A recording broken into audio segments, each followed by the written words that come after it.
So this will be the next pair.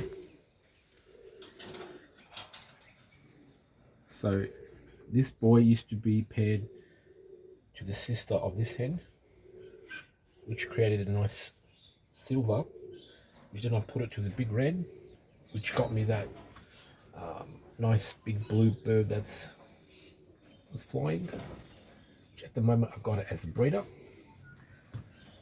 So I don't have the sister of that hen anymore, but we're going to try to duplicate somewhat.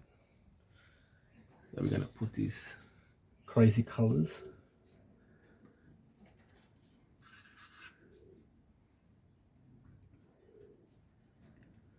Bird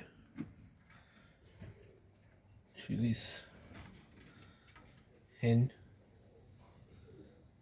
Serbian Highflyer.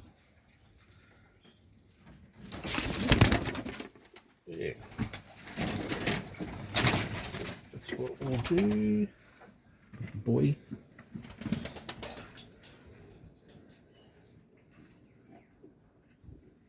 So he's the father of the silver saddle hen, which currently has got 4 or 5 day old young one coming up the saddle. Yeah, we'll show that another time.